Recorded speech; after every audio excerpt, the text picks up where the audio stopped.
Man, I be listening to these podcasts, and sometimes it be breaking my heart hearing people talk about, gender wars and all this other stuff and what you bring to the table. And it breaks my heart because I'm on this other side of marriage where me and my wife did 5 years, and no way are we perfect. But what I learned is, in the conversation on these podcasts, it's all projecting ego and fear. And when you get on this side, which I'm gonna say the grown side, where commitment comes into play, commitment gonna expose everything you unwilling to work on in your singleness.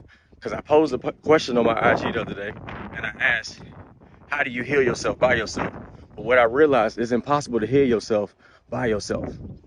Like, I know you can isolate for a moment to like regroup, but you need community, you need therapy, you need somebody in your space to get better. And once you're better, you need to have, you don't even know if you healed until you have a commitment.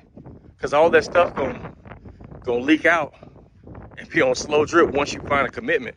Even when I first got married, man, I had a bunch of residual stuff that I thought that was done and dealt with because, I'm cool, I'm by myself. But then, like I said, it takes somebody who's really dope in your space. Not even dope, but just that's why marriage is hard and commitment is hard, because that person gonna be a reflection of all the stuff you unwilling to work on, and they're gonna call you on your stuff. And it's easier to blame the other person versus work on yourself. So I'm saying for you, to all listen to this, if you really want marriage and you want to do this thing on the God level, which you stand before God and ask God to bless your marriage, there's not enough room for love and ego to exist. And when people really care, like, ego is dope in your career and in your passion. Whether you choose to brag about it and say it verbally, that's on you. But I know God has given me a special gift, so I have an ego about how I perform. But when somebody loves you and you got family and kids and people depending on you, your ego can't exist in the same house as the people that care about you. And that's why I said it breaks my heart, because people don't get it, man. I said, if you're really trying to do love on a God level, learning how to have somebody in your space and kill your ego. Marriage is where your ego go to die. And I'm talking about like the type of thing where you got to be kind when you don't feel like it. Be kind when you having your worst day ever, but you show up as if everything is okay. And be kind to that person, because they don't know you unpacking your childhood stuff while they're in your space. And folks ask me all the time, what's the hardest part about marriage? For me, the hardest part is God dealing with me while somebody's in my space, because I can't hide. When you're single, you can hide from all the stuff you've been running from.